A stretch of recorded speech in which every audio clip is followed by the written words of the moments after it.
Сәлем балақай. Бүгін біздер математика сабағынан 24-ші сабақ фигуралар, нүкте, сызықтар деген тақырыппен танысатын боламыз. Бұл сабақтан геометриялық фигуралармен танысасың. Ендеше сабағымызды бастайық. Алдымен каналға тіркеліп, лайк қалдыруды ұмытпа. Оқулыққа назар аударатын болсақ, бұл жерде біздерге нүкте де қандай болады?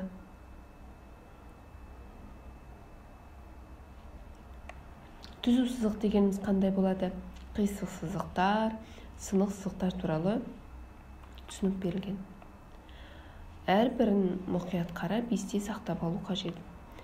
Одан кейін бұл берілген сынықтарды қағаз бен карандаш алып, өзің дәптерде орындасаң болады. Екінші тапсырмаға қарайық. Суретте көрсетілгендей тор көз парақтың бетіне нүктелер қой. Оларды сызып қос, қандай фигуралар шықты? Кәне көрейік.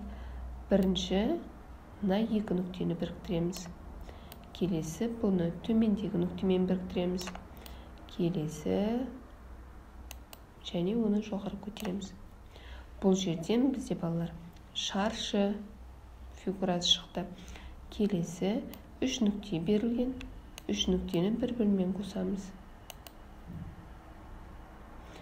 Бізде балалар бұл үш бұрыш. Не себепті үш бұрыш деп аталынды? Өйткені оның үш бұрышы болды.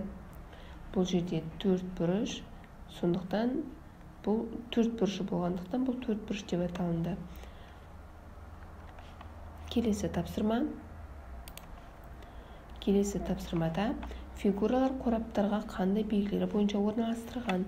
Кәне мына жердегі қораптың ішін қарайық. Барлығында да қандай фигура? Үш бұрыш. Бұл жерде түсінігіне қарай анықталмаған, тек қана фигураларға қарай орналастырылған. Ал екінші қорапты қарайтын болсақ, бұл жерден дөңгелек, төрт бұрыш, көп бұрыштарды кездестірсек болады. Бірақ бұлардың барлығының түсі бірдей, сонда бұл түсіне байланысты анықталған, іріктелген болып тұр. Келесі, тиісті фигураны тап, төртінші тапсырма. Енді қараймыз. Бір қатарда дөңгелек, үш бұрыш және төрт бұрыш болу керек. Көлденеңнен қараймыз. Үш бұрыш, төрт бұрыш, дөңгелек бар. Төрт бұрыш, дөңгелек. Бұл жерде қандай фигура жоқ? Әрине, үш бұрышты фигура жоқ. Келесі, екінші қатар. Келесі тапсырма қарай. Көк түсті төрт бұрыш, жасыл дөңгелек, қызыл үш бұрыш берілген. Жасыл төрт бұрыш, бұл жердегі дөңгелектің түсі белгісіз, және көк үш бұрыш. Қызыл төрт бұрыш, көк дөңгелек, және жасыл үш бұрыш берілген. Енді мына фигуралардың қайсысы бұл жерде болу қажет? Тігінен қарайтын болсақ, бұл жерде барлығы төрт бұрыш, бұл жерде дөңгелек болу керек, мына жерде барлығы үш бұрыш.